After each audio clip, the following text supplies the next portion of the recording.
pasar a mí. Que sepan que acá hay como espacio para los que están ahí en la escalera, pueden moverse hacia acá. Y bueno, para que le toca comenzar, lo que vamos a hacer es tener un poco una charla alrededor del libro, de las cosas que tanto a mí como a Julián nos gustaron, nos llamaron la atención, nos intrigaron y que queremos que Aura nos platique sobre ellas. Pero para quien no sabe muy bien qué está haciendo aquí, vinimos a presentar un libro que se llama Mar de Piedra, que acaba de publicar Aura, y es un libro que sucede en otra ciudad de México. Yo diría que es una ucronía, Aura dice que es una distopía, no hay necesidad de discutirlo, pero la realidad es que es un 2025 en el cual la ciudad se ve muy distinta a como la conocemos. O tal vez la mayor distinción es que hay un montón de estatuas sobre 5 de mayo. Porque en 2010, creo que era, ¿verdad?, sucede algo que hace que todas estas estatuas aparezcan. No se sabe muy bien si estas estatuas son, si las personas que están representadas en estas estatuas han desaparecido o no, si siguen en algún lado o no, qué les pasó. Y a la par de este suceso, de alguna manera parece conectado, pero nunca se termina de saber bien cómo. Existe toda una moda o un craze en la Ciudad de México sobre la cultura polinesia y sobre unas, no sé si llamarlos aparatos, pero unas mapas que se llaman Matán, que son capaces de predecir el destino de las personas. Y seguimos a varios personajes que uno de ellos está preparando, que van contrarreloj por distintas razones, y lo seguimos mientras sus vidas se entrecruzan de la misma manera que se entrecruzan las cosas en estos mapas de los que vamos aprendiendo. Es una novela que, como la novela anterior de Aura, está llena, bueno, tiene varios puntos de vista, entra de alguna manera en el mundo real por medio de recortes de periódico o investigaciones, a irrumpir dentro de los fluir de conciencia de los personajes. Y bueno, un poco vamos a hablar. Y pensaba yo comenzar con una pregunta para romper un poco el hielo, que como les decía, existen estos mapas en el libro. Un poco el libro parece uno de esos mapas, sientes que, porque son lo que yo por lo menos los imaginé, son un poco como la portada, creo, de hilos que se entrecruzan, donde hay como conchitas y distintos nudos que tienen que ver con tu destino. Si aprendes a leer, tú eres el único que puede leer tu Matán, y si aprendes a leerlo puedes saber qué sucederá en tu vida.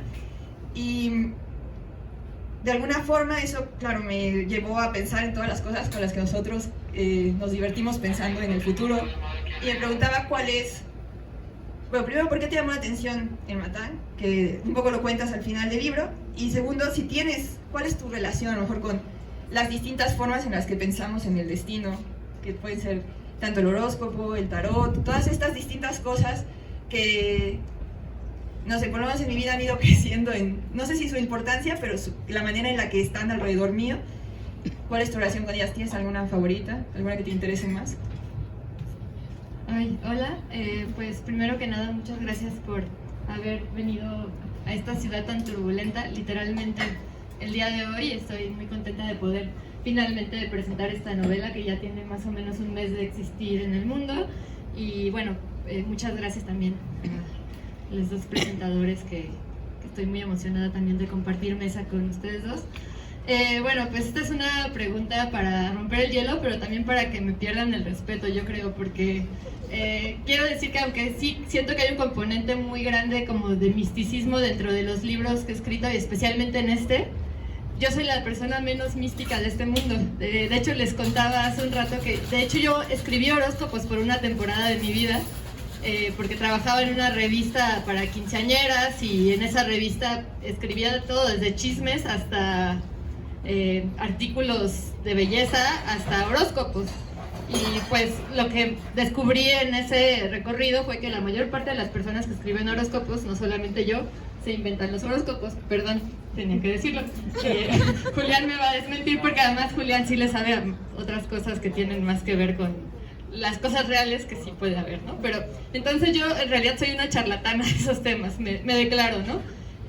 Y en esta religión de la que habla Andrea, que es la religión como que medular de este libro, yo quería que hubiera muchos puntos de vista, ¿no? O sea, hay tres personajes que son diferentes tienen tres diferentes visiones acerca de esta nueva religión, desde la credulidad absoluta hasta la incredulidad absoluta. Y yo siento que yo me identifico más en el esquema de la incredulidad, y sin embargo siempre acabo escribiendo libros que hablan de cosas místicas. Entonces yo creo que ahí hay algo para análisis, ¿no? O sea, como creo que sí tengo una gran inquietud con la idea de qué tanto se puede creer en estas cosas, o qué tanto pueden al menos ser, cosas que nutren la experiencia humana, ¿no? Entonces creo que estoy huyendo de la pregunta porque realmente yo no me identifico mucho con eso a un nivel consciente, pero siento que a un nivel subconsciente sí, porque siempre acabo llegando a este, digamos que destino, ¿no? Y luego, por otro lado, en el libro hay una serie de reflexiones acerca de qué es el destino, porque es un tema que me interesa muchísimo. A lo largo de la historia ha habido muchas percepciones de cómo concebimos el destino, si es algo ya dado por una divinidad que podemos de alguna forma mover, o es algo que simplemente ya está ahí y no tenemos nada más que encontrar algo que ya se nos dio, ¿no? Que es la versión más determinista del destino. Y es una versión, pues hasta cierto punto brutal, porque nos hace sentir como que somos solo de alguna forma marionetas o criaturas de alguna divinidad, ¿no? Que era un poco como lo pensaban los griegos, ciertas visiones del cristianismo también lo hacen. Y creo que a lo largo del libro hay algunas partes que sí tratan de hablar de eso, ¿no? Del destino como este punto de llegada. Luego desde el materialismo pues también está esta visión que es un poco fatalista del destino, que es decir, tú naciste aquí bajo estas consideraciones y entonces solo puedes tener estas opciones, que es otra forma de entender el destino como una cosa ya dada. Y creo que los tres personajes pues como que un poco dialogan con eso, porque yo también de alguna forma intento tener ese diálogo, especialmente con esta última visión del destino, que es como la más, digamos que racionalista, ¿no? No sé si contesté o huí. Está padre contestar y huir al mismo tiempo, ¿no? Está chido. Me gustaría empezar. Hola, buenas tardes. Gracias por la invitación ahora. Estoy muy contento de estar acá. Me acabo de bajar en un autobús, así que espero decir algo más o menos coherente. Me gustaría empezar con una idea que creo que se relaciona con esta tensión entre lo espiritual y lo material, y es que un profe de antropología de aquellos años en juventud en la que uno traía las fotos de sus seres queridos en la cartera, ahora ya las traes en el celular, ¿no? Pero el retratito lo traigo en la cartera. Decía un profesor de antropología: nadie es completamente ateo, y si no me crees, saca la foto de tu hijo que traes en la cartera y quémale los ojos con un cigarro. Y esta idea me parece como muy rotunda acerca de cómo funcionan las imágenes, justamente, y esa carga sentimental, emocional, estética en última instancia, que me parece que es para mí es el gran hilo de esta novela. Y para hablar de eso me gustaría traer a colación esa parte teórica que preparé desde la casa, que es hablar de esta idea de la imagen dialéctica. Yo he estado escribiendo una serie de ensayos sobre literatura mexicana y su relación con esta idea de Walter Benjamin de la imagen dialéctica, que también yo lo llamo, para simplificar, el fotograma inicial. Hay como una imagen que contiene de algún modo como una especie de metáfora de los relatos y de las tensiones que esos relatos tienen con la pulsión interna, sentimental más, y con el mundo social. Eso como irrumpe el mundo social en esas imágenes poéticas que queremos construir. Y a mí me parece que esta idea que hay como imagen dialéctica o fotograma inicial de esta novela es una avenida que se llama Madero, una avenida que se llama Madero, que cambia de nombre y se convierte en el Paseo de las Estatuas, en la que están petrificadas las personas que en los primeros años, en la segunda década del siglo XXI, han desaparecido. Me parece que es una imagen que puede jugar mucho con este mundo lírico y místico, pero que está súper cargado de poesía política. Y hay uno de los fragmentos de la novela que lo aborda, que es alguien dice: me parece muy significativo que esta transformación en el mundo, donde empiezan a aparecer estatuas de personas desaparecidas, es como una nota, un recorte de prensa que está pegado en la novela. Se me parece muy característico que estén estas estatuas, donde más abunden sea en México y en los países de Centroamérica, que antes tenían más feminicidios y desapariciones. Entonces me interesa mucho como traer al primer plano esa forma en que la novela se conecta con la ucronía, con la distopía, con el viaje sentimental de los personajes, porque creo que una de las cosas fuertes es el viaje sentimental que hacen los tres personajes y la dificultad para cambiar sentimental y emocionalmente que todos experimentamos en estos tiempos, y que esté todo el tiempo latiendo ahí debajo esta pulsión del mundo político. Cuando estaba leyendo la novela me acordé de esta idea, que es que cuando las marchas feministas empezaron a pintar el centro de la Ciudad de México, como que se hizo todo este escándalo y todo el mundo se desgarró las vestiduras, y yo pensaba, güey, vivimos en un país que se la pasa mitificando la revolución siempre y cuando nadie toque la arquitectura porfirista, ¿no? Y ahí como el inconsciente está expuesto, ¿no?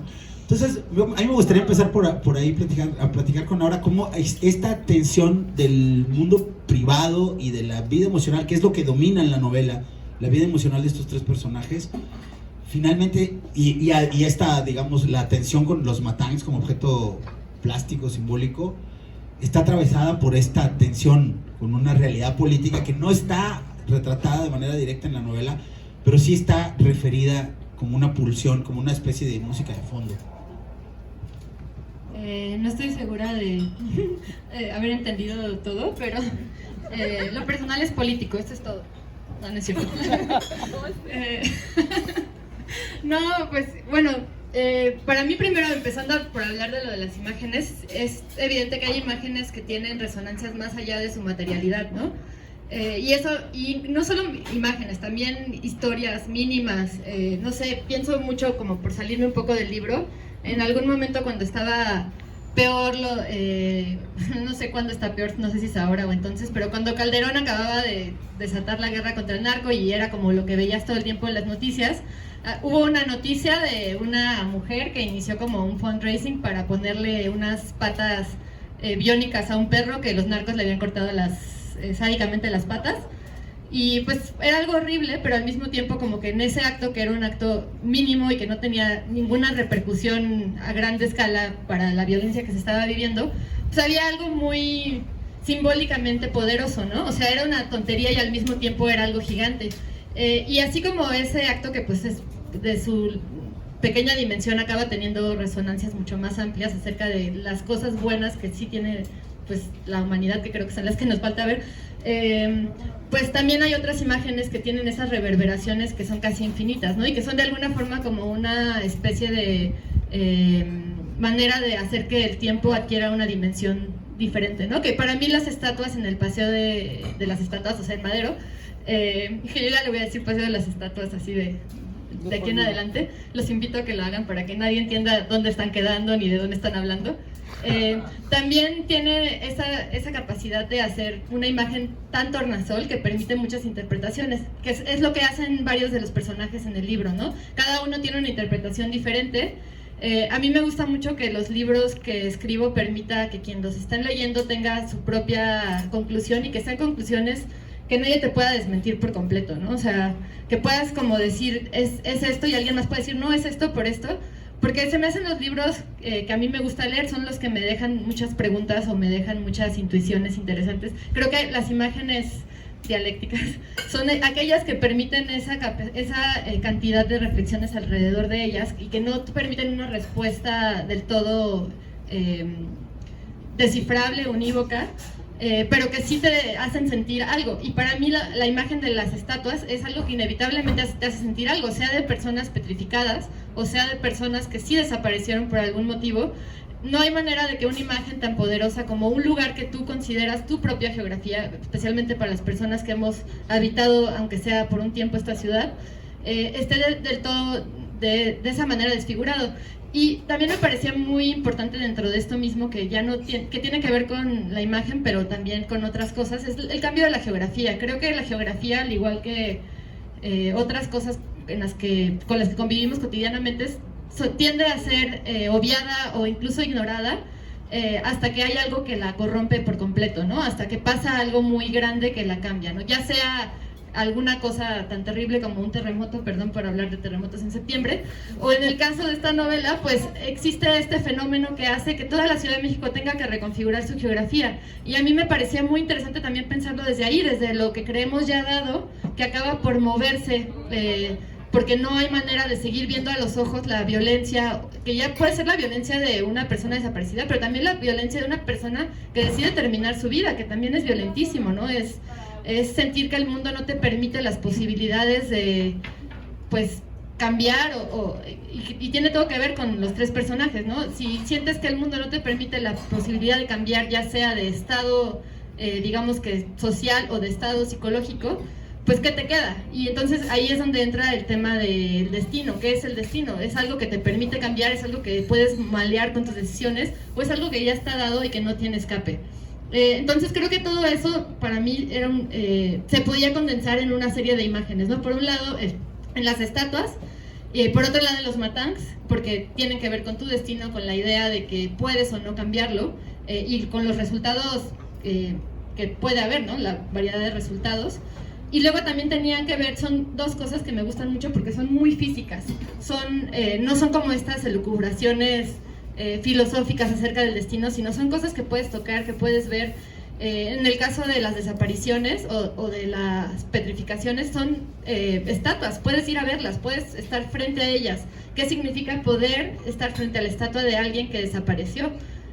O que no sabe si desapareció, ¿no? O sea, para mí eso tiene una potencia mucho mayor a veces que un discurso, ¿no?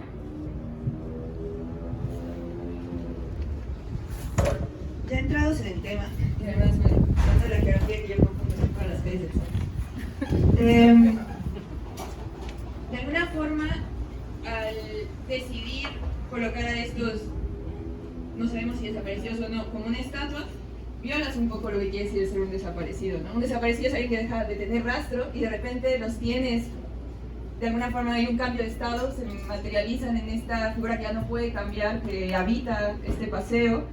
Y hemos mencionado ya varios objetos, y creo que también a mí, mientras leía la novela, me intrigaba mucho la relación que también tiene este libro con cierto tipo de materialidad artística, ¿no? No solo desde la estatua, por lo que significa políticamente, sino también desde la estatua, pues lo que significa artísticamente, ¿no? Y tienes un personaje más, de hecho yo sentiría que todos los personajes, estos tres personajes de los que hablamos todo el tiempo, cuyos nombres son Sofía, Ana y Luciano,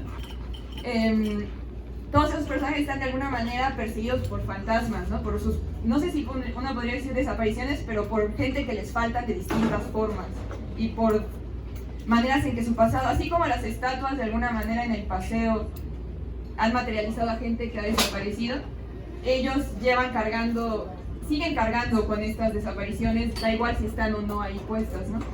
Y en medio de todo eso, hay un discurso muy grande acerca del arte y sobre la materialidad, o sea, no solo en los matangs, no solo en las estatuas, sino también en el personaje de un artista que se va a poner una retrospectiva de su obra, que de alguna manera está conectado con esta religión incipiente.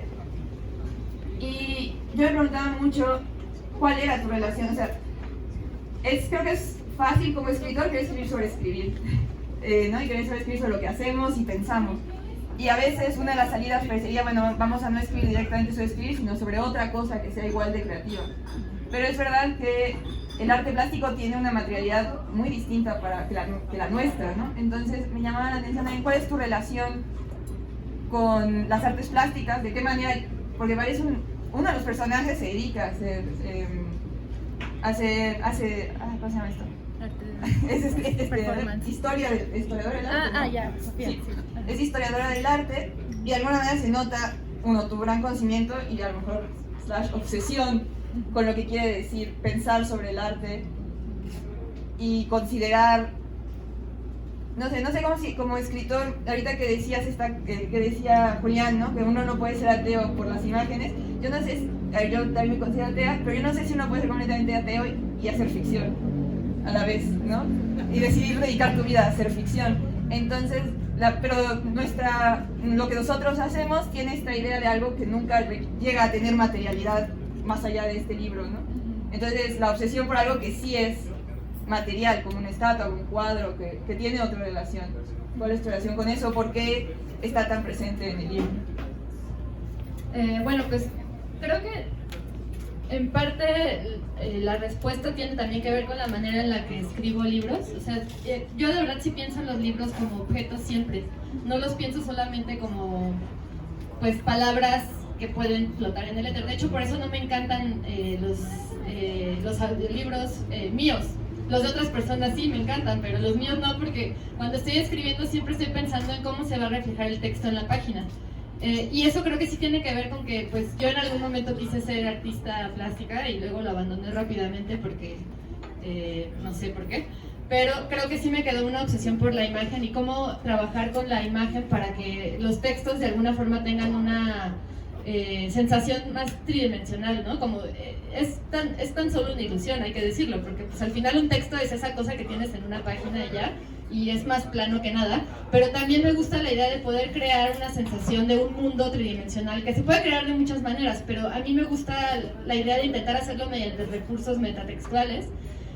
Y para mí este personaje, el de Kaula Aranda, que es el artista plástico que recorre y que cada vez va siendo más importante a lo largo de la trama, tenía todo el sentido del mundo porque además es un artista que hace muchos performances, ¿no? Y que sus performances tienen una parte de ritualidad muy grande y también eso me permite hacerle preguntas acerca del arte y su ritualidad y el arte como esta cosa intangible que es como muy ajena y muy lejana de quienes lo frecuentan, versus este arte que es más bien un arte de ritual, ¿no? O sea, hay mucho ritual ligado con este artista. De hecho, en este mundo es un hombre que prácticamente es un gurú, ¿no? O sea, aunque él no haga, digamos que directamente cosas, el arte que crea es de alguna forma visto como profético. Y creo que me gusta mucho pensarlo también desde ahí porque se vuelve una especie de metáfora también de la escritura que también puede tener esta característica de ser de alguna forma libromancia para algunos temas, y en la ciencia ficción me parece especialmente pertinente porque siento que la ciencia ficción siempre ha aspirado a tener esta especie de libromancia adentro, ¿no? Lo haga bien, lo haga mal, lo haga incluso desde una especie de fascismo raro, creo que sí ha habido siempre esa aspiración a hacerlo y para mí pues de alguna forma es una especie también de homenaje a ese linaje, ¿no? Pienso mucho en Ubik, la novela de Philip K. Dick, que en cada capítulo inicia con un anuncio de propaganda acerca de Ubik, y Ubik es una cosa diferente cada vez, ¿no? O sea, y nunca sabes realmente qué es Ubik, solo sabes que es un objeto, que es algo, y también me gustaba esa idea, ¿no? Como tener esta posibilidad como tornasol dentro de estos espacios en la novela y del artista. Y bueno, voy a regresar a algo que dijiste que también me gustó mucho, que es lo de los desaparecidos y lo que parece contraintuitivo de la estatua, ¿no? Creo que sí hay algo de contraintuitivo en el hecho de que un desaparecido esté, pero al mismo tiempo no, porque al final las relaciones con las personas no terminan porque las personas no estén ahí, al final son a veces mucho más duraderas en un sentido del golpe emocional que causan, entonces de alguna forma por eso me parece que las estatuas funcionan muy bien para reflejar eso, y también para reflejar algo que decía Julián, y también decías tú lo de los fantasmas, que estos tres personajes están varados en algún momento traumático de su vida. Sofía, que es como el personaje que más preeminencia tiene en la novela, está varada en el momento en el que Eloísa, que era pues, su amiga, pero pues también era la mujer con la que quería, desapareció, y no es una persona tan cercana como para ser una hermana que viva para buscarla, porque es una persona al final que pues, era un poco periférica para la vida de Eloísa, pero al mismo tiempo esa herida se queda todo el tiempo ahí, vive con ese fantasma, aunque intente clausurar la existencia de Eloísa en su vida, pues acaba por emerger, ¿no? Y acaba por emerger de maneras pues mucho más inesperadas, porque pues justo ella pensó que ya no estaba ahí, pero pues al final ahí también de alguna forma se corrobora que nunca dejó de estar. Luciano pues tiene también ahí digamos que un crimen en su haber, ¿no? Un crimen por llamarlo de alguna manera, o sea, una mala acción en su haber, y Ana está evadiendo cosas que no puede evadir porque simplemente la marcan por completo, ¿no? Entonces de alguna forma cada uno tiene los fantasmas que están ahí acosándoles, y al mismo tiempo pues está todo este mundo en el que los fantasmas se materializan como piedras, ¿no? Y me gusta mucho esta parte que dice Sofía en el texto, que pues es algo que en la carrera de letras clásicas me llamaba mucho la atención, que es la idea de que cuando alguien muere en el mar, como no hay un cadáver, está condenada a vagar para siempre pues en forma de incubus o sucubus o demás, porque no existe como este ritual de que es el enterramiento, este ritual tan humano de dejar ir a la persona teniéndola de frente. Entonces de alguna forma ya desde ahí la idea de una desaparición muy específica si quieren, pero una desaparición al fin y al cabo tenía este peso de lo que perdura y no de lo que se pierde, ¿no? Me gustaría retomar un poco las dos cosas de las que hablaba ahora, que es esta noción del arte y el carácter de los personajes. Para la reflexión, nada más añadir a la reflexión del arte, a mí me parece que uno podría hacer una muy buena antología de estos géneros laterales que hay en la literatura mexicana.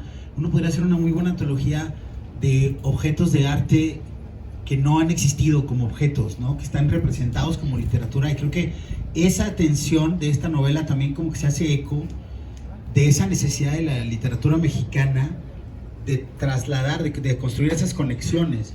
Yo a veces me pregunto si no es una forma de arte pobre, y que también uno dice, bueno, los medios de producción del arte a veces son tan caros y tan complicados y hay que pasar toda la burocracia museográfica, que dices, déjame escribo la cédula mejor, ¿eh? Ya está, ya la obra de arte existe de algún modo.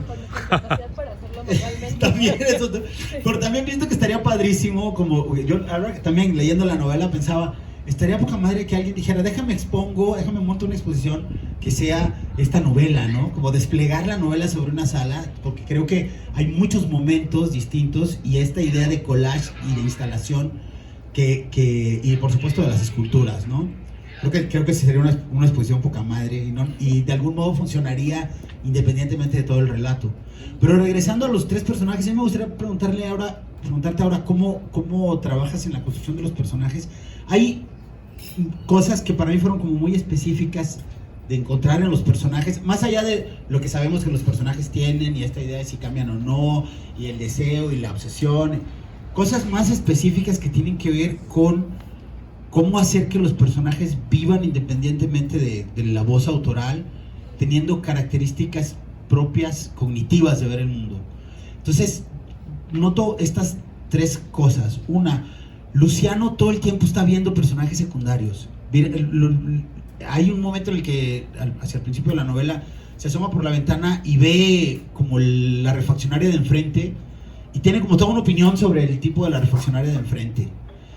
Pero luego se topa con un tipo medio a ciegas en la oficina con el que está hablando de una cosa de trabajo, y como que nunca los termina de enfocar, o sea, su mirada es desenfocada, pero siempre está viendo como hacia allá, hacia cosas más bien secundarias, como si no estuviera enfocado en el centro de su vida. Y Ana siempre está corriendo, Ana está como en tránsito todo el tiempo. Y Sofía, que vive medio en el desmadre, está como tratando de ordenar su departamento, pero no termina de ordenarlo, y tiene como los ojos puestos más cerca en objetos como libros o como un matango. Entonces, es como el punto de vista de los personajes, no solo está la tercera persona o la primera persona como el punto de vista, sino ese punto de vista como de la distancia narrativa que tienen con el mundo, ¿no? Y no sé hasta dónde como lo planeas o va surgiendo conforme vas desarrollando el personaje. No planeo nada. O sea, de hecho este libro lo empecé a escribir de una manera muy intuitiva, y lo que me pasó fue que empecé a escribir y lo primero que escribí fue la voz de Sofía, y luego lo segundo que escribí fue la voz de Ana, y no sabía quiénes eran los personajes, pero como que tenía una voz y tenía voces como muy marcadas, y a partir de ahí para mí sí fue un descubrimiento acerca de los personajes, con mayor o menor dificultad, pero sí me parecía muy importante que hubiera tanto un registro particular de cada personaje y que tuviera que ver con la manera en la que ven el mundo, y que eso se reflejara en la manera en la que hablan de sí mismos, pero también que tuviera que ver con sus intereses y sus búsquedas, ¿no? Y también su grado de capacidad de relacionarse con el mundo. O sea, Luciano de alguna forma está muy interesado por lo que piensan de él, ¿no? Y por ese peso que carga, porque, pues, por la cosa que hizo y demás, ¿no? Sofía está tratando de ocultar lo inocultable, y entonces de alguna forma como que es un personaje muy introspectivo, que la vida se le está yendo entre las manos porque es desastrosa.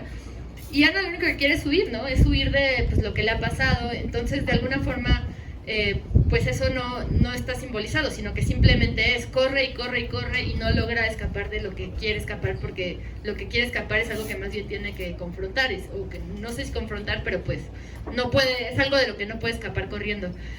Y a la vez que Ana corre cuando habla, porque esa es como esta manera de relacionarse con el mundo, también es eso, y es esta forma de sacar a la gente de su vida y demás. Y todo eso para mí fue pues un trabajo de pues, muchos años, ¿no? De descubrir hasta dónde tenían que involucrarse los personajes con el resto de los personajes, cuáles iban a ser sus mecanismos para relacionarse con el resto de la gente. Con Luciano fue un personaje pues muy difícil de escribir, lo borré 1000 veces. Quienes están aquí que tuvieron la desgracia de estar en la fundación conmigo lo saben muy bien, porque Luciano pasó como por 40 remodelaciones, o sea, realmente fue todo, desde un alcohólico decadente que pasaba ebrio toda la novela y que no tenía sentido, porque además no tenía sentido el personaje. O sea, realmente para mí, pues por eso me gusta y me interesa mucho darle mucho tiempo a lo que escribo, porque siento que solamente en ese, digamos que periodo de maduración de lo que escribo puedo encontrar estas características tan específicas de cada personaje, porque si no, siento que además de que se me volvería algo formulaico, cosa que pues no me interesa, o sea, no me interesa porque siento que me aburriría y no podría pasar 6 años, como fue en el caso de este libro, 6 años viendo el mismo Word, si no tuviera como ese grado de espontaneidad de descubrir los personajes conforme los escribo y no conforme los planeo, ¿no?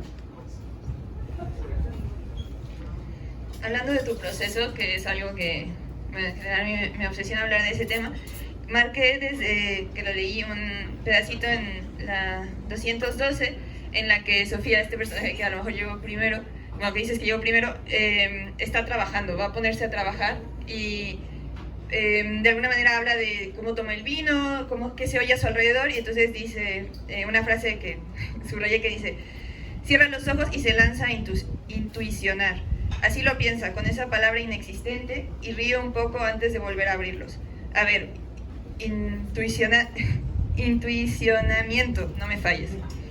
Y de alguna manera, cuando marqué eso, me pareció que había algo ahí que hablaba de, a lo mejor, la manera en la que tú te habías acercado a este libro. También es un libro que probablemente, y se entrevé en la nota final, requirió mucha investigación, ¿no?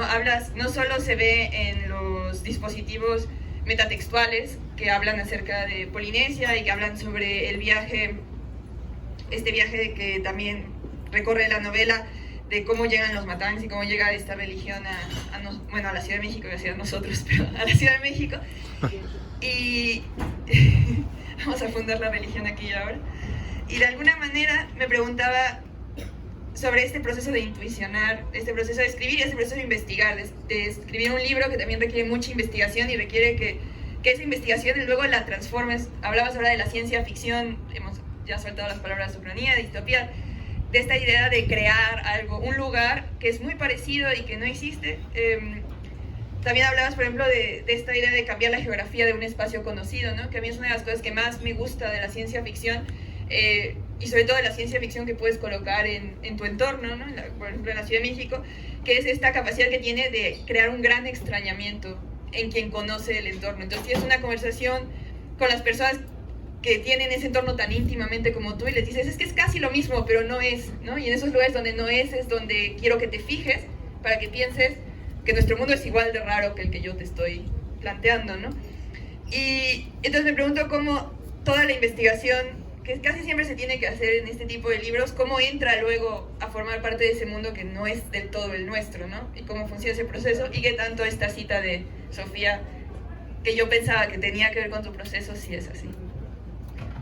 Pues sí, tiene todo que ver con mi proceso, y es curioso porque cuando la escribí no lo pensé en absoluto, pero sí creo que esta novela fue primero mucha intuición y ya después fue mucho darle forma a lo que la intuición llevó, y en ese sentido la investigación fue un poco eso, porque en realidad como que mi primer detonante para escribirla fue el post de un amigo en Facebook llamado Sebastián Extremo, que no puede estar aquí porque está haciendo lo que hace, que es viajar, y él hablaba de estos mapas, de los matangs, y de cómo eran una tecnología tan diferente a la occidental para concebir la cartografía, y que además son de los primeros mapas que creó la humanidad, si tal cosa existe. Y, o sea, en ese sentido, pues no es que yo empezara a escribir y luego empezar a investigar, sino que se me presentó una imagen que ya era en sí misma investigación, y esa imagen fue un detonante para empezar a escribir. Entonces, como que siento que lo de la investigación es ida y vuelta, ¿no? O sea, realmente no existe como una línea a seguir. Yo voy investigando conforme va demandándolo. No sé, por ejemplo, en la última etapa del libro leí el Kon-Tiki, que es un recuento que hace un noruego, de cómo él, y es un recuento real, él decidió que iba a probar que la corriente de Humboldt podía llevar de América a la isla de Pascua sin necesidad de tecnología moderna de navegación. Y entonces fue y consiguió que el ejército norteamericano le diera materiales de prueba que tenían ahí para la siguiente guerra que estaban preparando, cualquiera que haya sido. Y entonces pues le dijeron, sí, claro, llévalo y pruébalo porque no vamos a encontrar un mejor lugar donde probar estas cosas que en tu locura que vas a hacer. Y entonces tiene un libro que es muy divertido y muy colonialista, llamado Kon-Tiki. Y al final, ya que tenía todo escrito, leí el Kon-Tiki y lo integré al libro. Entonces, para mí el proceso de investigación no es algo que haces antes, es algo que haces durante y que sirve un poco para, digamos que darle profundidad al mundo, pero también como que es una necesidad de, pues, de entender ese mundo. O sea, yo siento que sentí que los personajes estarían leyendo ese libro, entonces me parecía absurdo que no lo hubiera leído yo. Entonces realmente no fue, o sea, fue como una necesidad que iba más allá de lo voy a usar porque lo voy a escribir. Era, pues si voy a estar habitando este mundo y voy a dejar que este mundo lo habiten otras personas, me voy a poner a leer lo que leerían estas personas, ¿no? Bueno, me gustaría conectar esta noción de los materiales que informan una novela con ciertos materiales indirectos que también informan una novela, que es el marco de la lengua, el marco de la geografía, pero también el marco de las obsesiones que va uno construyendo en una determinada parcela cultural, ¿no? Hay tres autores de otras generaciones, por una parte, que a mí me resuenan con esta novela. Yo sé que está super out hablar de influencias. Yo sé que está super out, sí, eso sí lo tengo claro. Sin embargo, sí me parece que la resonancia cultural es algo indiscutible en la literatura y en el arte en general, ¿no? Está muy cabrón hacer arte sin ninguna clase de resonancia con el mundo, ¿no? Entonces me parece que, por ejemplo, estas preocupaciones de cómo se integra a distintos territorios culturales parcelados, formas místicas, laterales, dialoga mucho con el pensamiento de Salvador Elizondo, por ejemplo. Me parece que esta tensión entre los objetos ligeramente distorsionados de realidad, que a veces tienen una carga humorística también, pero que además tensan el hilo de lo sentimental en ejes ligeramente distópicos, está conectado con ciertos relatos y novelas de Sergio Pitol. Y esta visión de transitar por los personajes, me recuerda la manera en la que se transita además por los personajes, el punto de vista, me recuerda una novela preciosa que es Las posibilidades del odio de Manuel Sapuga. Entonces digo, me interesa mucho como esa no resonancia, bueno, más bien resonancia más que influencia, que yo como lector percibo de esta literatura mexicana en un objeto literario contemporáneo. Pero también hay en la forma en la que está expuesto el punto de vista. Yo acabo de presentar una novela de Jimena Santolaya hablando justo de la forma del punto de vista coral. Publiqué a principios de año en Letras Libres un ensayo sobre 5 novelas mexicanas y el punto de vista coral en ellas. Entonces me parece que el lugar que está ocupando del punto de vista coral siempre está ahí, pero en estas novelas, y específicamente la relación con desapariciones, víctimas, mundos como huecos en el mundo y el punto de vista coral, creo que ha sido muy insistente en el último lustro en las novelas mexicanas. Entonces me gustaría ahí preguntar un poco como la relación con la resonancia con la literatura mexicana o con la literatura de tu contexto o con lo que lees, si quieres, y también con el contexto en el que estamos, porque finalmente, por ejemplo, trabajar en una novela en la Fundación para las Letras Mexicanas implica un rebote con otros escritores, ¿no? Y esta tensión a la que estamos tan acostumbrados quienes hemos tenido alguna vez una beca. Pues, o sea, me parece muy bueno que lo menciones, porque, o sea, pienso ahora que cuando escribí Anticitera todo el mundo me decía que era un libro muy borgiano, y yo no había leído casi nada de Borges, pero casi, realmente creo que había leído un cuento en toda mi vida, ¿no? Y entonces me puse a leer a Borges, porque dije, bueno, pues vamos a ver por qué, ¿no? ¿Por qué me dicen esto? Pero para mí eso es lo increíble de los libros, ¿no? Que nunca sabes realmente cuáles son sus linajes, porque pueden ser cosas que el autor leyó o la autora leyó, o que no leyó, o que sí, pero alguien se lo contó en una peda de letras clásicas o algo. O sea, realmente no hay no es tan fácil rastrear de dónde, pero todo al mismo tiempo lo nutre, ¿no? En el caso, por ejemplo, de los 3 autores que mencionaste, no he leído ninguno. Entonces, me parece muy fascinante que de nuevo voy a tener que irme con una lista de lecturas. Pero sí he leído algunos otros que me interesaba, que me han apasionado mucho, ¿no? Y que tienen siento yo, algo que ver con la novela. Por ejemplo, Sebald, que tiene estas novelas tan ensayísticas, o Kurt Vonnegut, que tiene estas fantásticas e enloquecidas novelas de ciencia ficción que a mí son así de lo que más me gusta en este mundo, ¿no? Y en referentes como mucho más lejanos, pienso en este libro de lectura fácil de Cristina Morales, que no tiene nada que ver con este libro, pero que lo que sí hace es una polifonía y un montón de lugares diferentes. Bueno, y ahora me doy cuenta de que pues no mencioné autores mexicanos, que sí, o sea, sí los leo, pero no sé, siento que para mí el linaje de esta novela venía de lo que estaba leyendo en ese momento, ¿no? Y que era eso. Lo que es curioso es que yo de inicio pues no tenía ninguna intención de hablar de desaparecidas, ni siquiera tenía intención de hablar de violencia en ese sentido. Me interesaba más la violencia íntima y la violencia desde que viene de la imposibilidad de comunicación que tiene el mundo contemporáneo, ¿no? Esta especie de barrera que se instaura entre las personas porque la idea de comunidad ya murió y ya está pasada de moda. Y entonces estos 3 personajes para mí más bien surgían de esa necesidad de hablar de una violencia mucho más sutil, que es la violencia de lo que no se puede decir. Y la violencia de la imposibilidad de conectar con alguien con quien posiblemente podrías conectar en cierto nivel, quizás no en todos, pero sí en algún punto. Y de ahí se me coló la violencia real de México, ¿no? O sea, que digo que esa es una de las partes que creo que también contribuyen a que exista esta violencia mucho más vistosa, mucho más visceral, mucho más, pues, terrible en cierto sentido. Está, por supuesto, que conectada con la violencia íntima, pero de inicio mi interés era esta violencia íntima, la violencia de la incomunicación. Y luego de repente surgió la nueva ola de feminismo que nos hizo ver hacia algo que no estábamos viendo, pero sí estábamos viviendo, y empezó a hablarse un montón de feminicidios. Hablo de cuando empecé a leer la novela, ¿no? De repente ya todo el mundo estaba hablando de feminicidios y pues todas estábamos muy trastornadas, ¿no? O sea, yo lo recuerdo mucho ese momento, no porque ahora ya no nos importe, pero cuando se empezó a visibilizar más el problema, se volvió algo como, yo casi que no podía dejar de pensar en eso. Y luego, pues además había un contexto de desapariciones tan amplio que, aunque mi intención no era escribir de eso, y de verdad no era, o sea, yo no quería hacer una novela de protesta de ningún tipo, pero me pareció imposible no escribir de eso porque era lo que me estaba afectando emocionalmente en mi vida cotidiana, ¿no? Y me pareció además que sí había una línea que trazar entre estos 2 tipos de violencia, ¿no? Esta violencia íntima, pequeña, que es algo de lo que ha hablado un montón el feminismo también, ¿no? Especialmente cuando se enfoca en las violencias mínimas de los hombres, pero yo creo que también eso aplica pues para las mujeres un montón, ¿no? Y en la novela pues creo que se ven estos 2 lados de la novela, digo, de la moneda, y eso me interesaba pues también un montón, que no fuera una novela, voy a decirlo así, pero no es lo que quiero decir del todo, o sea, feminista.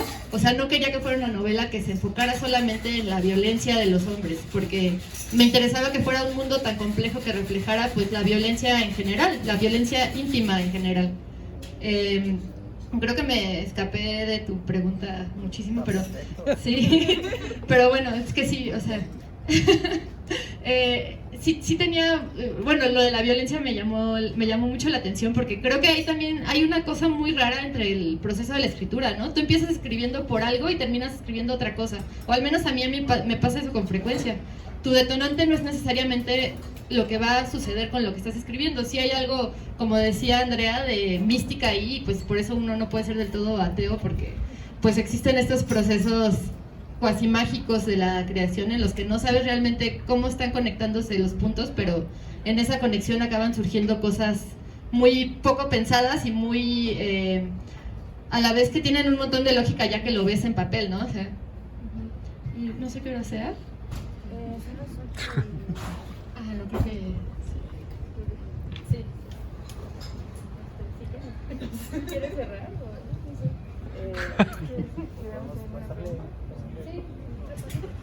Bueno, después de este concilio sobre lo que vamos a hacer ahora, vamos a dejar de hablar entre nosotros y queremos saber si alguien en el público tiene alguna pregunta para ahora.